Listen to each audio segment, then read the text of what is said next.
CEN news देश प्रदेश की ताजा तरीन खबरों के लिए CEN न्यूज को सब्सक्राइब करें और रहें पल पल की खबर से हर पल बाखबर।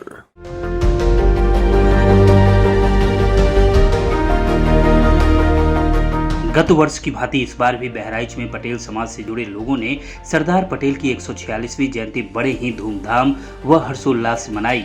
सुबह बहराइच व श्रावस्ती के सैकड़ों लोगों ने सरदार पटेल प्रतिमा स्थल पर पहुंचकर पटेल प्रतिमा पर माला अर्पण कर उन्हें अपनी श्रद्धांजलि दी। उसके बाद सरदार पटेल चौधरी श्याम प्रसाद छात्रावास चैतुपुरवा में आयोजित विचार गोष्ठी में भाग लिया, जिसके मुख्य अतिथि प्रोफेसर शिव कुमार भारती कटियार व विशिष्ट अतिथि श्रावस्ती सांसद राम शिरोमणि वर्मा रहे। कल सरदार पटेल की देश दुनिया भर में 146वीं जयंती बड़े हर्षोल्लास से मनाई गई। बहराइच में सरदार पटेल सेवा समिति के तत्वाधान में आयोजित पटेल जयंती का मुख्य आकर्षण सरदार पटेल चौधरी श्यामता प्रसाद छात्रावास प्रांगण में गत वर्ष की तरह इस बार भी आयोजित विचार गोष्ठी रही, जहां पटेल समाज से सर्वाधिक संख्या में महिलाओं, पुरुषों व बच्चों ने भाग लेकर सरदार पटेल के जीवन व उनके राष्ट्र निर्माण के लिए किए गए योगदान को याद किया।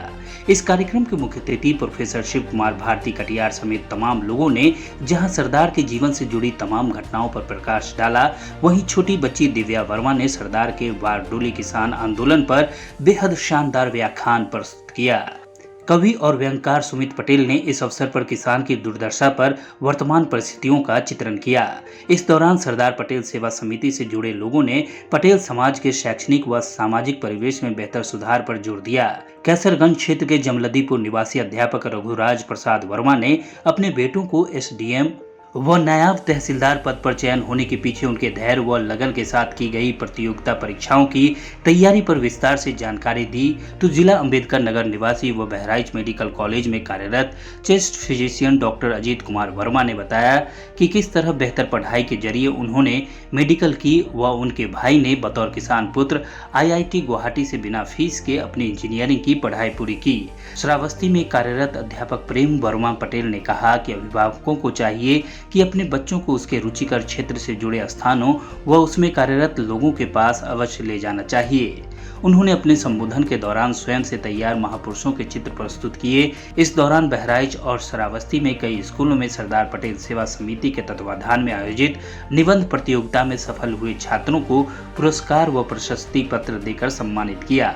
कल आयोजित इस कार्यक्रम से पहले 29 अक्टूबर को सरदार पटेल समिति से जुड़े दर्जनों लोगों ने जिला चिकित्सालय बहराइच में सामूहिक रक्तदान कर सरदार के रास्ते पर चलते हुए समाज सेवा का संकल्प लिया था।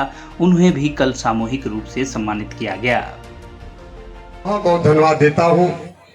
आज आपने बहुत ही पूर्ण काम किया है कि ऐसे पिछड़े जनपद में आप सभी लोगों को यहाँ पर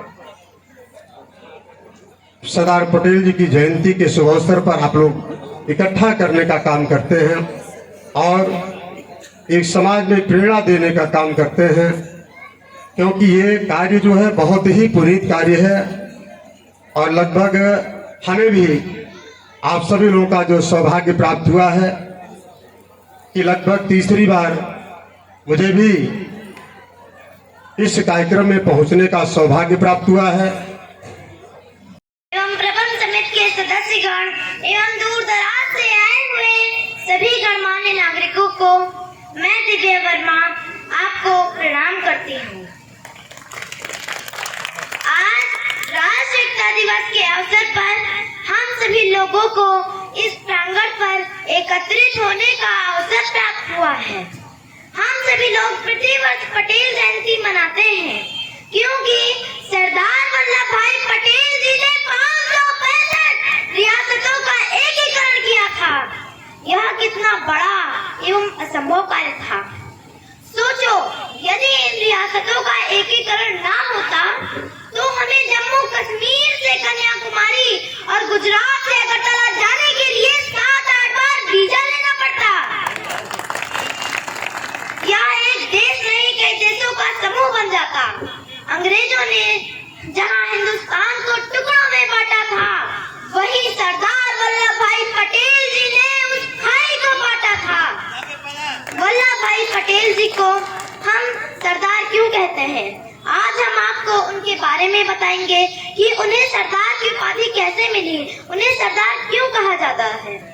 तो यह बात है 1928 ईस्वी की, जब बारदौली तालुका के किसानों की फसल बर्बाद हो गई थी और किसानों के पास फसल थी ही नहीं, और अंग्रेजों ने 6% से बढ़ाकर 22% टैक्स लगा दिया और कहा गया अगर टैक्स नहीं जमा करोगे तो तुम्हारी जमीनें हड़प ली जाएंगी। अब बताओ, किसान हो गए परेशान। वे गांधी जी के पास गए। गांधी जी व्यस्त थे तो उन्होंने पटेल जी को भेजा। पटेल जी गए और उन्होंने जाना कि चक्कर क्या है। उन्होंने कुछ गुप्त चर्चा किए कि कौन से किसान की जमीन नीलाम होने वाली है। क्योंकि पटेल जी एक वकील थे, उन्हें कानून का सारा ज्ञान पता था। उन्हें पता था किसान की जमीन तब नीलाम होगी जब वह अपना अंगूठा लगाएगा या फिर दस्तखत करेगा। तो जिस किसान की जमीन नीलाम होने वाली होती थी, पटेल जी उसे पहले ही गायब कर देते थे और अंग्रेज उसे ढूंढने में लग जाते थे कि यह किसान गया कहाँ। तो इस तरह से जिस किसान की जमीन नीलाम होने को होता था वो पहले ही गायब हो जाता था।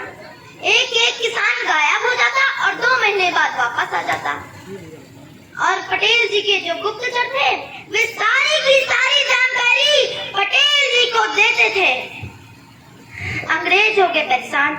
उन्होंने मांग ली माफी और कह दिया कि ना तो नहीं मिल रहा है टैक्स, ना तो मिल रही है जमीन। तो जो 22% बढ़ाया था तो उसको घटाकर 6% पर आ गए। ये सब देख के बारदौली की औरतें बहुत खुश हो गई। तब से उन्होंने कह दिया कि अब वल्लभ भाई पटेल नहीं, सरदार वल्लभ भाई पटेल। अभी कुछ असर होगा ही। महंगाई में बाजार है तो कुछ असर होगा ही। मैंने कहा सुना है सोना भी चढ़ गया है। मैंने कहा सुना है सोना भी चढ़ गया है।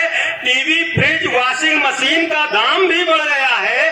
फर्जी के सर्टिफिकेट, चुनाव के टिकट, दाढ़ी की ब्लेड, खेतों की यूरिया, गेहूं के बीज, बिजली के बिल, पुलिस की घूस, जंगलात का हफ्ता, होटल की टिप, बाइक का रजिस्ट्रेशन, पंचर वाला सुलेशन, दांत का मंजन, आंखों का अंजन, खुजली का लोशन, तहसीलदार की अकड़, सीओ की पकड़, बेईमानी की जकड़, सबका रेट हाई है। महंगाई ही महंगाई है। सबका रेट हाई है, महंगाई ही महंगाई है। वे गुस्से से लाल होकर चौंके, कुत्ते की माफिक मुझ पर भौंके, बोले बेवकूफ परमानेंट हो, अंड बंड संट हो, लगता है विरोधी पार्टी के एजेंट हो।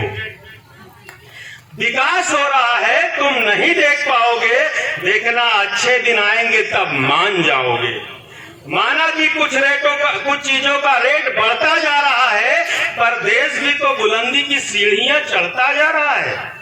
मैंने भी हिम्मत दिखाई, उनकी आंखों से आंखें मिलाई और कहा साहब आप भी न जाने क्यों एजेंट को गालियां दे रहे हो, एक जाहिल की तुलना एजेंट से कर रहे हो। मां कसम कभी किसी भी पार्टी ने मुझे अपना एजेंट नहीं समझा।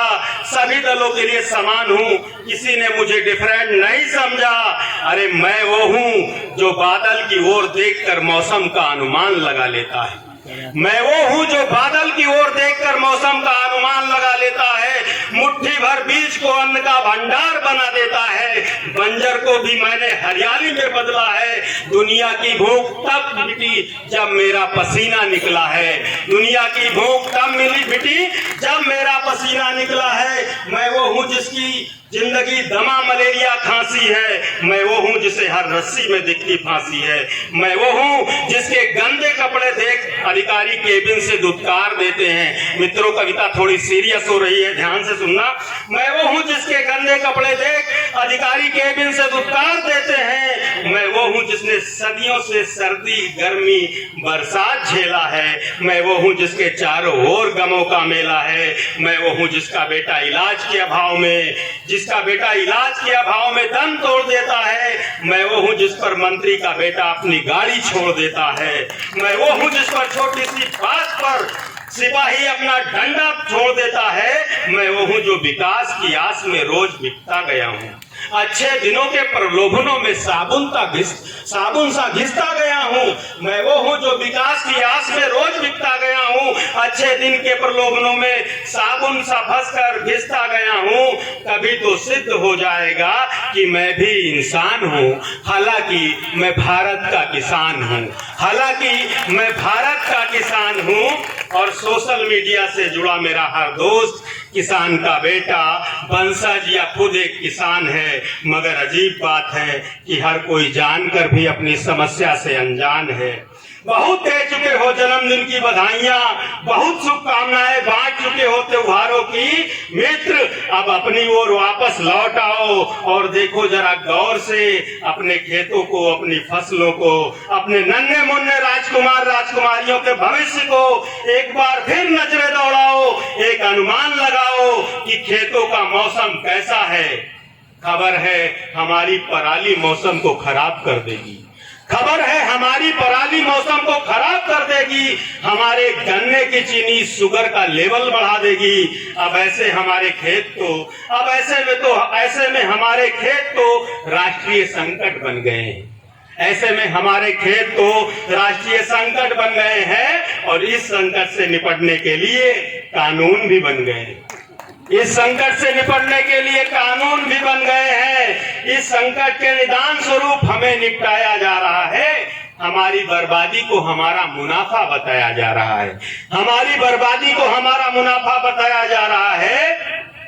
और तुम जिसमें मुनाफा समझते हो कहीं उसमें नुकसान तो नहीं। अगर नींद में हो तो जाग कर देखो। होश में आना बहुत जरूरी है। मित्रों, बहुत सीरियस हो रही कविता। संविधान को सलाम कर लोकतंत्र के चारों खंभों से हम गुहार